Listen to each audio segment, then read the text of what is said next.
Ma'asyiral muslimat yang dimuliakan Allah Subhanahu wa taala, yang jelas bahwa jangan sampai seseorang itu meninggalkan salat. Karena meninggalkan salat itu ancamannya berat. Dia telah melakukan dosa yang jauh lebih besar dibandingkan dosa zina, dosa minum khamr, dosa membunuh, dan dosa-dosa besar yang lainnya. Kenapa? Karena ada kaidah para ulama, tarkul wajib asyad min irtikabil muharramat. Meninggalkan perkara yang wajib itu dosanya lebih besar dibandingkan melakukan yang diharamkan. Berzina dosa karena diharamkan. Minum khamr berdosa karena diharamkan. Membunuh berdosa karena diharamkan. Tapi meninggalkan yang wajib lebih besar dosanya. Meninggalkan salat artinya meninggalkan yang wajib, berarti lebih besar dosanya, melebihi dosa zina, dosa khamr, dosa membunuh, dan dosa-dosa yang lainnya. Kenapa? Karena kaidahnya tadi bahwa meninggalkan yang wajib itu bisa mengkufurkan pelakunya. Orang meninggalkan salat bisa kafir. Tapi orang yang berzina selama dia tahu itu haram tidak kafir. Orang yang minum khamr selama dia tidak menghalalkan khamr tidak kafir. Tapi orang yang meninggalkan salat ini menjadi ranah khilaf para ulama. Ada yang sampai mengatakan para ulama, walaupun kita meyakini salat itu wajib, kalau kita meninggalkan tetap kafir.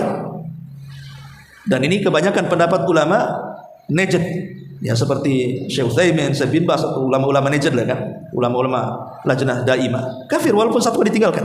Ya. Tapi ada juga yang mengatakan seperti pendapat Syekh Albani mengatakan, lihat orang meninggalkan salatnya. Kalau dia masih meyakini kewajibannya, meninggalkan karena malas saja, ya tidak sampai kafir, tetapi fasik. Tapi kalau sampai mengingkari kewajibannya bisa kafir. Tapi intinya ketika terjadi perselisihan ulama, ada yang mengatakan kafir, ada yang mengatakan tidak, menunjukkan meninggalkan yang wajib itu lebih besar dosanya karena bisa menuju kekafiran. Tapi orang yang melakukan yang diharamkan seperti zina dan yang semacamnya, selama dia tidak menghalalkan maksiat itu, maka ulama sepakat tidak kafir. Ya, asal dia tidak menghalalkan, ya, tidak menghalalkan zina, tidak menghalalkan khamr, tidak menghalalkan judi, dia tahu itu semua dosa tapi dia terjerumus karena syahwatnya, maka tidak kafir. Dari sini bahaya orang yang meninggalkan salat itu dibandingkan orang yang melakukan yang diharamkan. Dan kalau orang sudah salat dan salatnya baik, pasti dengan sendirinya maksiat itu akan ditinggalkannya. Karena Allah mengatakan inna salata tanha anil fahsya'i wal munkar. Salat itu bisa mencegah perbuatan fahsya. Fahsya itu perbuatan yang tidak dilihat orang. Sementara mungkar itu kemaksiatan yang terang-terangan. Jadi salat itu bisa mencegah perbuatan kemaksiatan tersembunyi dan kemaksiatan yang terang-terangan, gitu maksudnya. Karena fahsya itu biasanya diidentikan dengan perbuatan zina, homoseksual, dan yang semacamnya, yang tidak mungkin dilakukan terang-terangan. Orang berzina pasti akan ya sewa hotel, sewa ini, sewa itu, supaya orang nggak tahu kan begitu. Tapi mungkar itu sesuatu yang terang-terangan, kezaliman, ya, menampar orang di hadapan orang, dan begitu seterusnya. Intinya bahwa kalau orang rajin sholat pasti akan baik karena hidupnya ada hubung kait dengan Allah Subhanahu wa taala.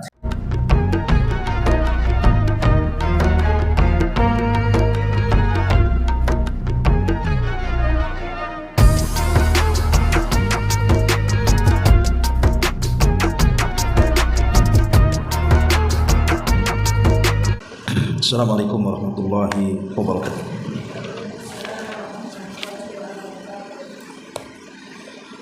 Alhamdulillah wassalatu wassalamu ala Rasulillah wa ala alihi wa sahbihi wa mawalah wa la hawla wa la quwwata illa billahi wa ba'd.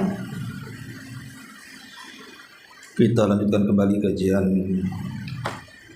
kitab Umdatul Ahkam, dan kita masuk pada hadis ke-45. Kita baca hadisnya. An Aisyah radhiyallahu anha qalat kuntu aghtasilu ana wa Rasulullah sallallahu alaihi wasallam min ina'in wahidin kilana junub. Dari Aisyah radhiyallahu anha, dia mengatakan, aku pernah mandi bersama Rasulullah di satu bejana, padahal kami berdua sedang junub. Kemudian dalam riwayat yang lain, wa kana ya'muruni fa'attaziru fayubashiruni wa ana haid. Nabi memerintahkan aku, kemudian aku bersarung menutupi pusar hingga lutut, Nabi lalu mencumbuiku sementara aku sedang haid. Dalam riwayat, wa kana yukhriju ra'sahu ilayya wa huwa mu'takifun fa aghsiluhu wa ana haid. Nabi juga pernah mengeluarkan kepalanya kepada aku ketika beliau sedang i'tikaf, lantas membersihkannya sementara aku sedang haid. Taib. Hadis ini ada beberapa faedah yang bisa kita ambil pelajaran. Faedah yang pertama tentang bolehnya mandi seorang suami dengan istri di satu bejana. Dan ini hukumnya sangat dianjurkan bagi pasangan suami istri untuk mandi bersama. Ini yang pertama. Kemudian yang kedua, bolehnya seseorang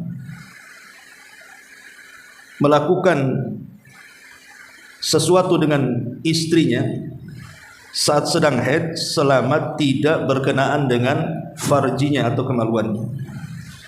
Jadi kalau hanya sekedar mencium, merangkul dan yang semacamnya, maka tidak mengapa dalam Islam. Dan ini menyelisihi keyakinan orang Yahudi. Karena orang Yahudi itu kalau istri sedang haid maka tidak boleh untuk tidur bersama, apalagi mandi bersama. Kemudian yang ketiga, disunahkan bagi seorang wanita untuk bersarung ketika melakukan al-mubasyarah, sentuhan langsung dengan suaminya, karena bagian daripada syaddu ad-dari'ah. Syaddu dari'ah itu mencegah sesuatu sebelum terjadinya, karena berhubungan intim semasa haid itu diharamkan. Tetapi kalau hanya bercumbu saja tidak ada masalah, selama tidak melakukan hubungan suami istri lewat farjinya. Kemudian juga faedahnya, ittikhadul asbab al-mani'ati minal wuqu'i fil muharram. Mengambil sebab yang menjadikan seseorang itu jatuh kepada perkara yang diharamkan Allah Subhanahu wa taala. Makanya Nabi SAW menyuruh Aisyah untuk menggunakan sarung. Kemudian juga di antara faedah yang lainnya tentang bayan hukmi syar'i ala jawazi istihbabut taqlili min ma'il wudu'i wal ghusli. Tentang disunahkan sederhana dalam penggunaan air baik ketika wudu ataupun ketika mandi. Walaupun kita memiliki air banyak, artinya tetap sederhanalah dalam penggunaan air.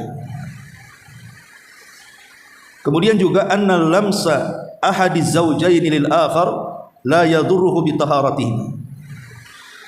Bahwa bersentuhan suami istri walaupun tanpa ada penghalang tidak memadaratkan kesuciannya. Jadi kalau seandainya selepas mandi junub, artinya dalam satu bejana, otomatis saat mandi pun akan bersentuhan, maka bersentuhannya suami istri tidak memadaratkan taharahnya. Kemudian juga di sini ada faedah tentang husnu isyratin Nabi sallallahu alaihi wasallam di ahlihi.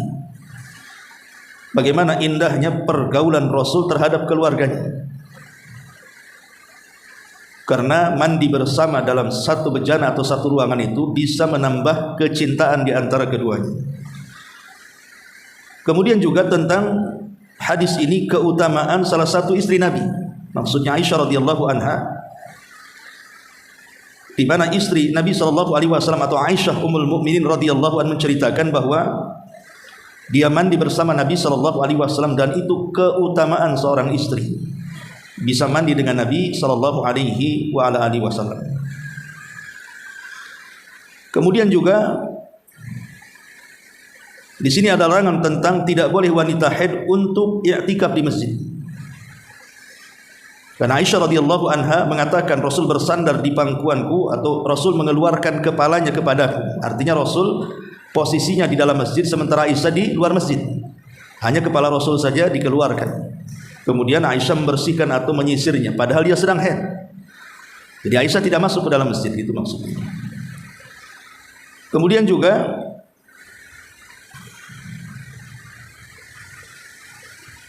di antara faedahnya di sini, anna wad al-junubi yadahu fil ina illa di fihi al-ma'u la yaslubuhu tuhuriyatu.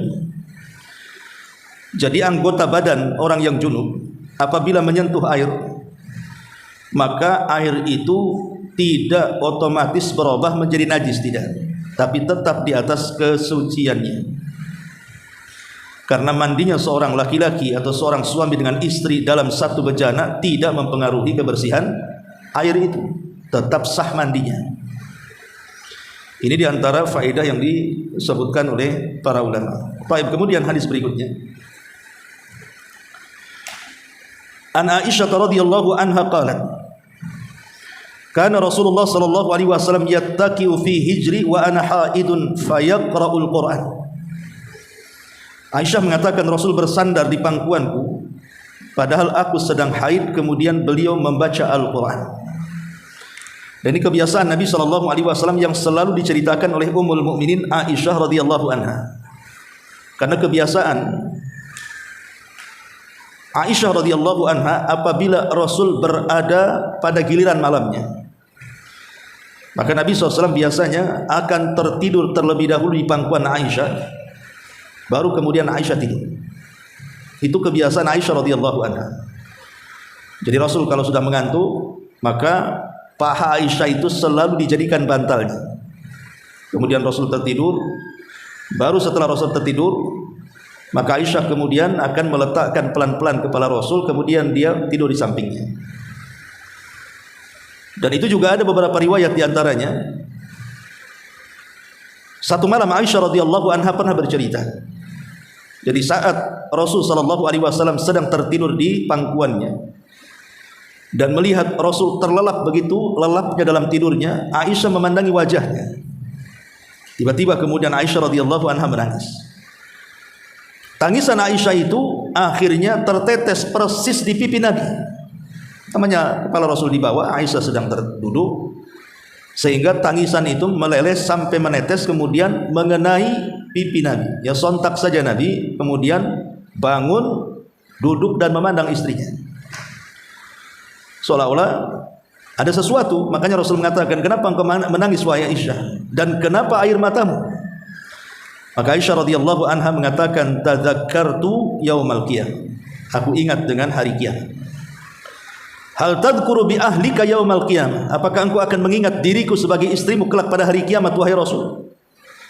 Maka Nabi SAW mengatakan, amma fi thalathati mawatin fala yadhkuru ahadun ahada.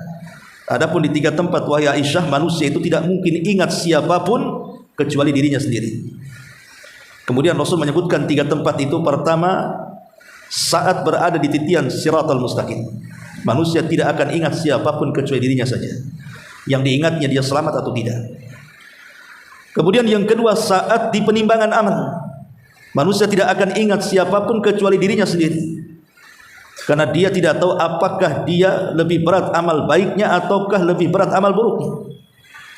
Kemudian yang ketiga, saat suhuf diterbang-terbangkan, ketika itu tidak ada siapapun yang ingat kecuali dirinya, sampai dia mengetahui apakah tangan kanannya mampu meraih catatannya ataukah tangan kirinya.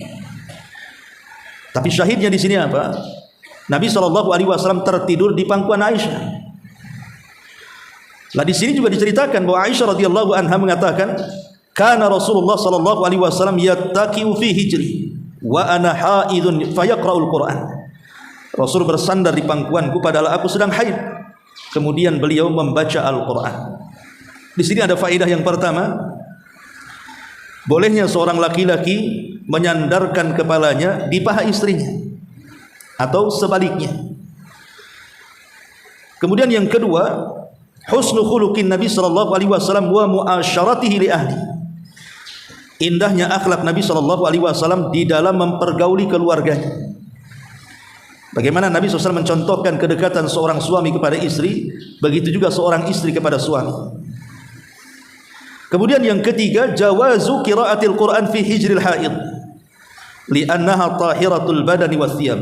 Boleh orang itu membaca Quran di pangkuan wanita yang sedang haid, karena badan atau baju wanita yang haid itu tidak najis. Makanya Nabi SAW membaca Quran sementara kepalanya berada di paha Aisyah, menunjukkan bahwa boleh orang membaca Quran, pemain suami sedang membaca Quran sementara ibu sedang haid dan berada di pangkuan ibu, itu tidak ada masalah. Dan ini juga menunjukkan dalil tentang sucinya jasad wanita haid dan apa yang dipakainya. Kemudian juga kedekatan seseorang kepada istrinya yang sedang haid tidak mencegah untuk melakukan zikir. Jadi kedekatan seorang suami kepada istrinya yang sedang haid tidak mencegah untuk berzikir atau membaca Al-Quran, karena Rasul membaca Quran justru berada di pangkuan Nabi. Dan boleh juga seorang wanita haid mendengarkan bacaan Al-Quran. Jadi wanita haid boleh mendengarkan bacaan Quran, karena Aisyah mendengarkan bacaan Rasul yang sedang membaca Quran di pangkuannya sementara dia sedang haid. Adapun tentang seorang wanita yang membaca Quran, maka ini sudah dijelaskan kemarin bahwa tidak boleh seorang wanita membaca Al-Quran kecuali dalam dua perkara. Pertama, kalau memang dia wanita yang suka menjaga Quran, jadi selama dia tidak sedang haid, memang dia jaga Quran itu, setiap hari dia baca, sehingga ketika dia haid, dia rindu untuk membaca Quran, maka boleh pertama dia membaca Quran dari hafalannya. Yang kedua, boleh juga kalau dia tidak hafal membaca dari mushaf dengan cara tidak bersentuhan langsung antara tangan dengan mushafnya, atau dari alat-alat elektronik seperti handphone dan yang semacamnya. Boleh seperti ini. Yang kedua, atau memang seseorang wanita itu seorang guru. Dia seorang guru. Ketika dia sedang haid, tidak ada yang menggantikan untuk mengajar. Mungkin dia seorang guru Al-Quran.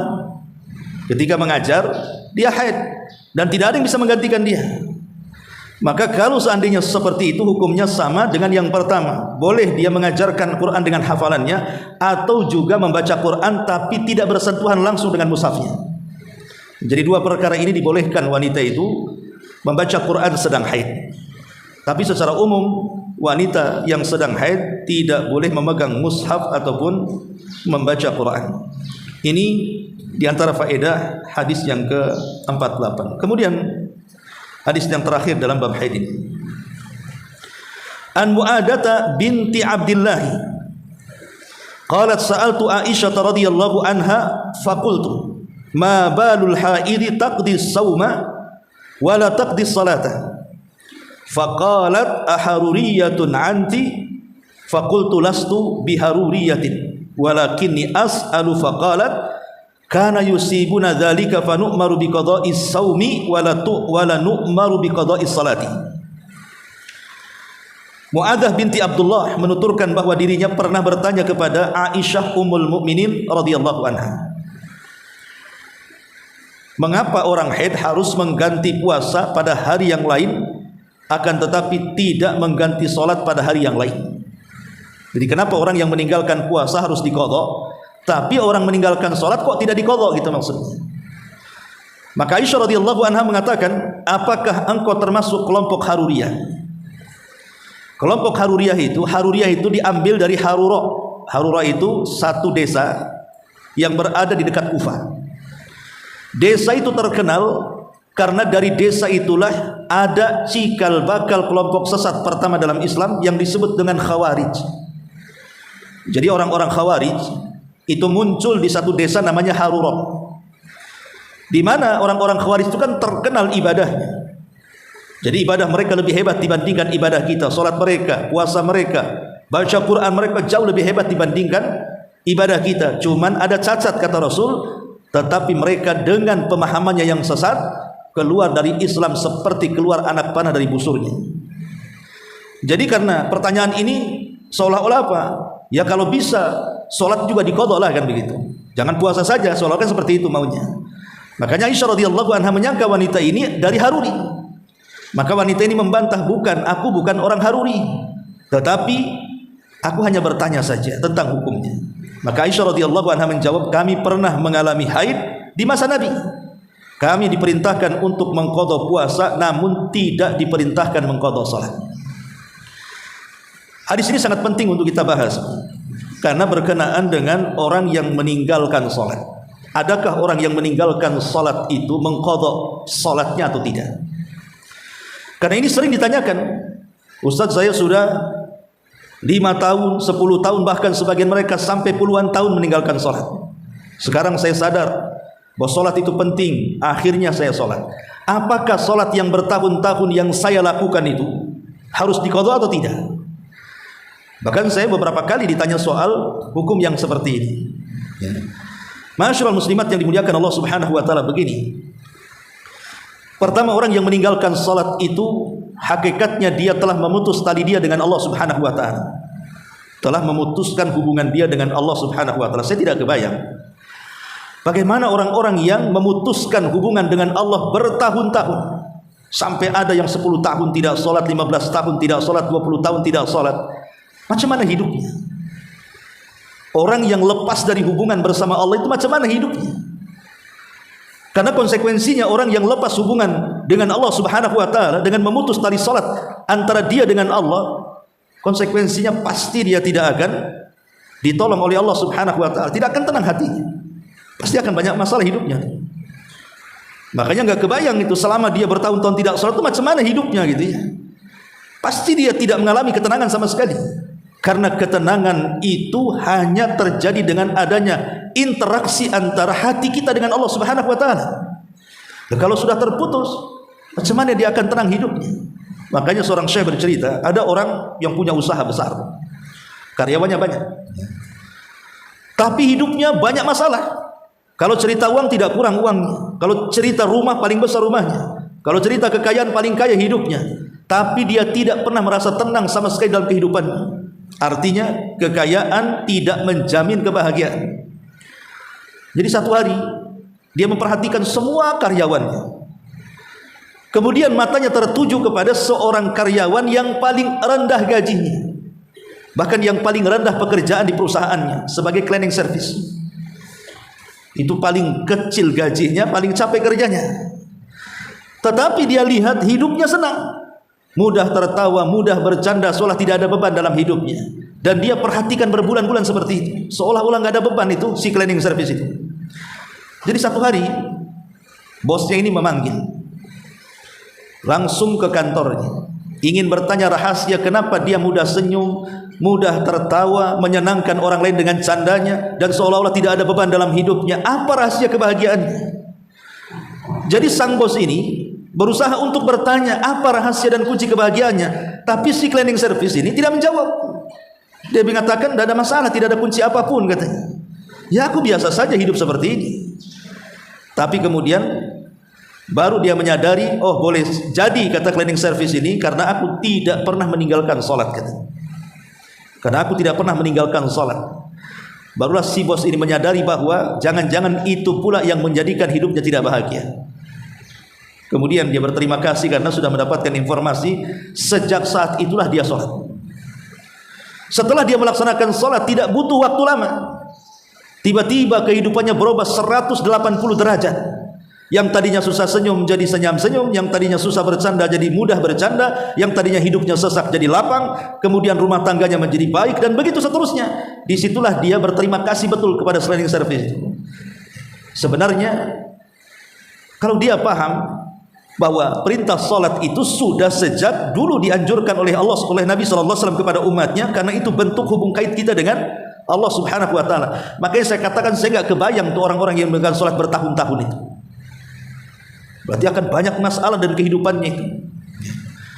Lah, tentang hukum orang yang meninggalkan salat bertahun-tahun, apakah harus diqadha ataukah tidak? Maka dijelaskan oleh sebagian para ulama, karena ini kan masalah khilafiyah Ibu ya, masalah perselisihan ulama, apakah orang yang meninggalkan 10 tahun 20 tahun salat harus diqadha puasanya, diqadha salatnya. Jumhurul ulama ada yang mengatakan qadha salatnya, Kalau mayoritas ulama memang mengatakan harus diqadha salatnya. Pokoknya diingat-ingat berapa tahun Anda meninggalkan salat, hitung, kemudian lakukan salat setelah salat. Pamannya zuhur, setelah salat zuhur salat lagi zuhur untuk mengqadha zuhur yang sebelumnya. Setiap hari lakukan seperti itu sampai betul-betul habis apa yang ia tinggalkan dari salat. Kalau tidak hafal berapa jumlahnya ya dikira-kira saja. Tapi pendapat yang kedua, kata Imam Ibnu Hazm, dan ini juga mazhab Hambali, mengatakan tidak wajib diqadha. Dan ini pendapat yang kuat. Orang yang meninggalkan salat bertahun-tahun maka tidak ada kewajiban qadha. Ada wujubil qadha, tidak wajib mengqadha salat yang ditinggalkan bertahun-tahun. Kenapa demikian? Tentu ada alasannya para ulama ketika mengatakan seperti itu. Karena Allah Subhanahu wa taala mengatakan, "Innas salata 'alal mu'minina kitaban mawquta." Karena salat bagi orang-orang yang beriman itu sudah ditentukan waktunya. Ya, zuhur jam sekian, asar jam sekian, maghrib jam sekian, isya jam sekian, subuh jam sekian. Kalau orang yang salat zuhur di luar waktu saja tidak sah. Tidak sah. Maka karena solat itu ada waktu-waktunya, berarti solat yang ditinggalkannya secara sengaja, apalagi bertahun-tahun, maka tidak wajib diqadha. Karena solat di luar waktu masalahnya, tidak sah solat di luar waktu. Kan waktunya sudah lewat masalahnya. Berarti kalau dia mengqadha solat zuhur yang kemarin, berarti di luar waktunya kan? Berarti tidak sah, karena solat bagi seorang yang beriman itu ada waktu-waktunya. Ini diantara dalilnya. Kemudian yang kedua, wal qada'u la yajibu illa bi amrin jadid. Dan qadha itu tidak wajib kecuali ada perintah baru dari Nabi. Sementara hadis yang kita baca di sini, Aisyah radhiyallahu anha mengatakan apa? Fa nu'maru bi qada'is shaum wa la nu'maru bi qada'is shalah. Kami diperintahkan untuk mengqadha puasa tapi tidak diperintahkan mengqadha salat. Dan Aisyah mengatakan, dulu waktu saya haid di masa Rasul, saya meninggalkan salat. Kalau orang meninggalkan salat karena ada uzur, itu saja tidak diqadha, macam mana orang yang meninggalkan salat secara sengaja sampai bertahun-tahun lagi? Berarti tidak ada kewajiban mengqadha karena dosa dia sudah banyak. Orang yang meninggalkan salat bertahun-tahun itu hakikatnya dia luput banyak kebaikan dalam hidupnya. Makanya Al-Walid Ibnul Walid ketika menasihati adiknya atau kakaknya Khalid ibn Walid sebelum dia masuk Islam, dia mengirim surat. Al-Walid kan masuk Islam duluan, Khalid baru belakangan. Setelah 20 tahun Islam baru dia masuk Islam. Ya. Sementara Al-Walid saudaranya sudah Islam duluan.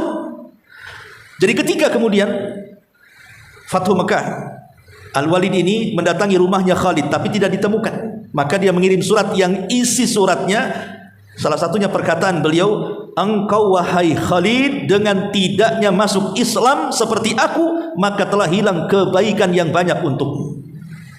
Maka sama kita katakan, orang yang bertahun-tahun meninggalkan salat berarti Anda meninggalkan kebaikan yang banyak yang luput pada kehidupan Anda ini. Yang harusnya Anda 10 tahun salat mendapatkan segudang pahala, Anda tinggalkan pahala-pahala itu hanya nafsunya saja.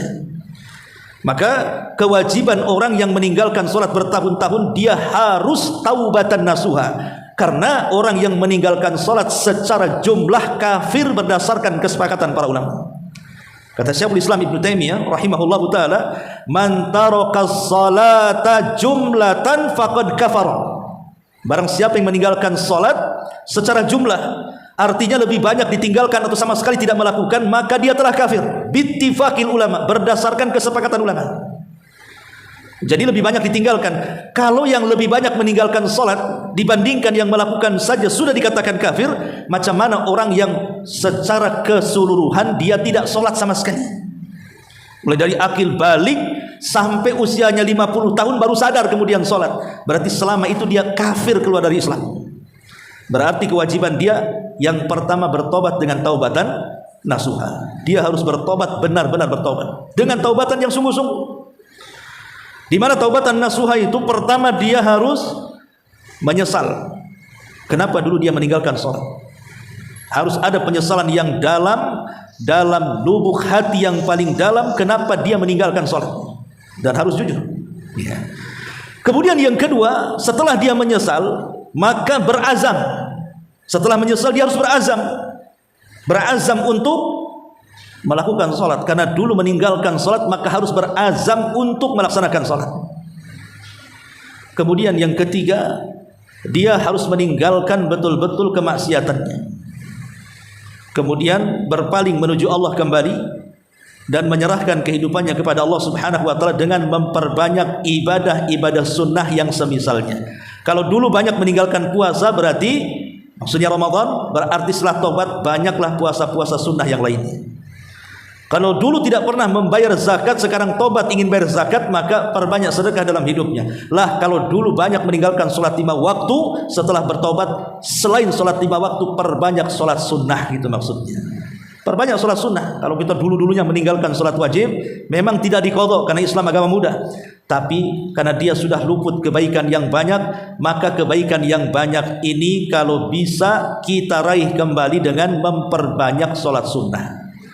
Entah rawatibnya, entah duhanya, entah witirnya, entah qiyamul lail tahajudnya, dan begitulah sholat-sholat sunnah yang banyaknya. Ma'asyiral muslimat yang dimuliakan Allah Subhanahu wa taala, orang yang meninggalkan sholat itu kan macam-macam Ibu ya gambarannya ya. Pertama, ada orang meninggalkan sholat itu memang karena ada udzur seperti lupa atau tidur. Namanya lupa. Oh iya, tadi saya belum zuhur, ini sudah masuk asar nih. Itu lupa, berarti meninggalkan sholat karena lupa. Atau meninggalkan sholat karena tidur. Mungkin ibu kelelahan, belum tidur 2 malam, akhirnya kemudian tertidur di malam ketiga, tidur jam 10, bangun pula jam 3, lewat subuh, kemudian lewat lagi zuhur, 2 sholat dia lewat. Maka kalau meninggalkan sholat karena 2 perkara, lupa ataupun karena tidur, maka ini ada hadisnya sendiri. Kata Nabi SAW, man nama ang salatin au nasiyaha, siapa yang tertidur atau lupa sehingga dia meninggalkan salat, fal yusalli idza dzakarahu, maka dia harus salat ketika dia ingatnya. Nih ibu tidur nih jam 11 malam, bangun jam 3 sore, berarti 2 salat tertinggalkan subuh dengan zuhur. Berarti ketika ibu bangun langsung ambil wudu, salat subuh, lanjut dengan zuhur, kemudian tunggu salat asar. Gunakan tertib seperti itu. Ini kalau tertidur. Kalau lupa juga sama. Jadi hukum lupa dan tertidur itu sama. Dia harus mengqadha salatnya kapan? Ketika ingatnya, ketika bangunnya. Maka ini sebenarnya bukan qadha. Sebagian ulama mengatakan memang itu waktunya, karena kan dia tertidur atau lupa, berarti waktunya saat ingatnya itu juga bukan qadha katanya. Tapi dia mengatakan itu qadha ya. Kemudian yang kedua, orang yang pingsan. Namanya ada orang di rumah sakit ya kan,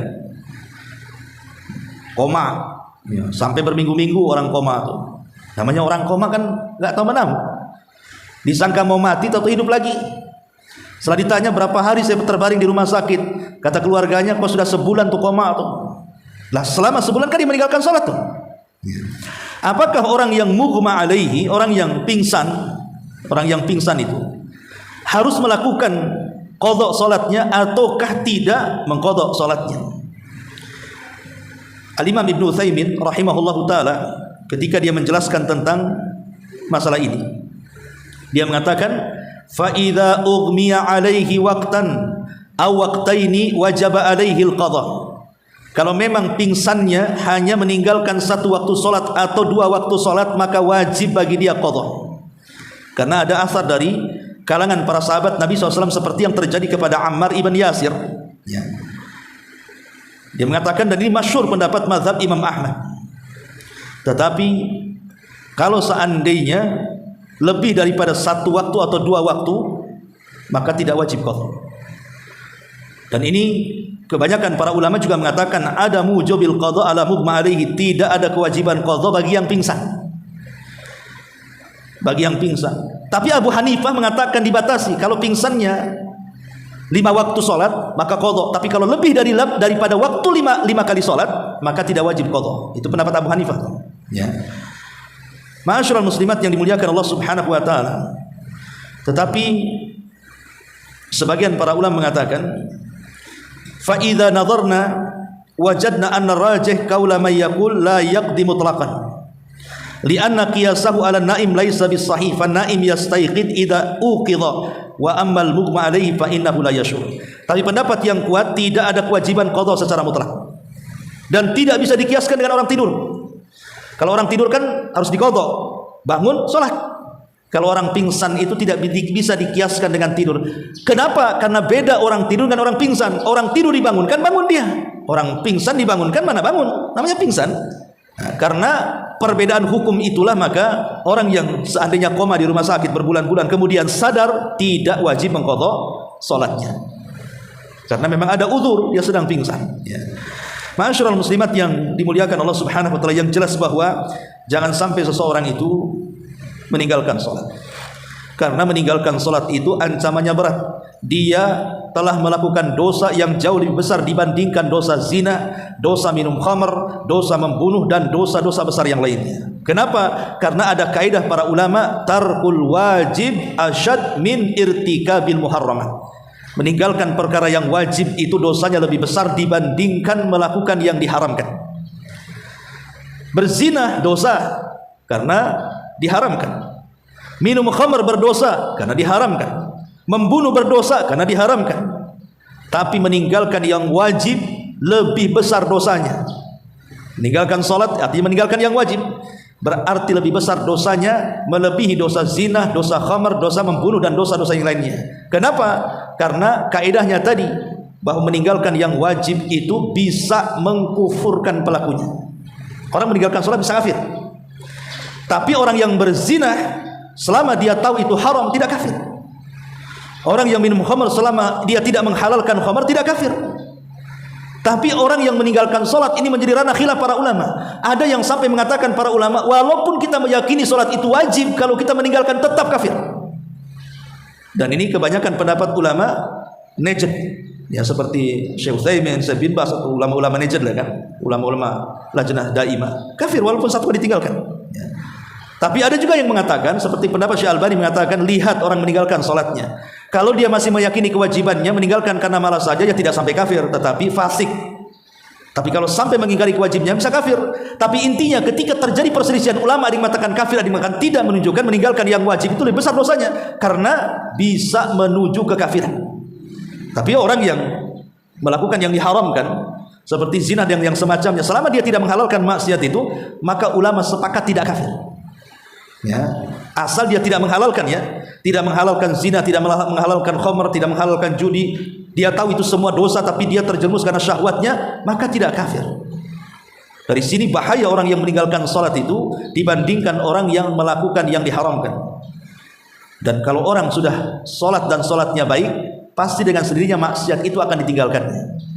Karena Allah mengatakan innas salata tanha anil fahsya'i wal munkar. Salat itu bisa mencegah perbuatan fahsya. Fahsya itu perbuatan yang tidak dilihat orang. Sementara mungkar itu kemaksiatan yang terang-terangan. Jadi salat itu bisa mencegah perbuatan kemaksiatan tersembunyi dan kemaksiatan yang terang-terangan, gitu maksudnya. Karena fahsya itu biasanya diidentikan dengan perbuatan zina, homoseksual dan yang semacamnya. Yang tidak mungkin dilakukan terang-terangan. Orang berzina pasti akan ya sewa hotel, sewa ini, sewa itu supaya orang nggak tahu kan begitu. Tapi mungkar itu sesuatu yang terang-terangan, kezaliman, ya, menampar orang di hadapan orang dan begitu seterusnya. Intinya bahwa kalau orang rajin sholat pasti akan baik karena hidupnya ada hubung kait dengan Allah Subhanahu wa taala. Inilah di antara hadis yang terakhir dalam bab Kitabul Haid. Insyaallah minggu depan kita masuk pada bab sholat. Tapi sampai di sini silahkan kalau ada yang bertanya.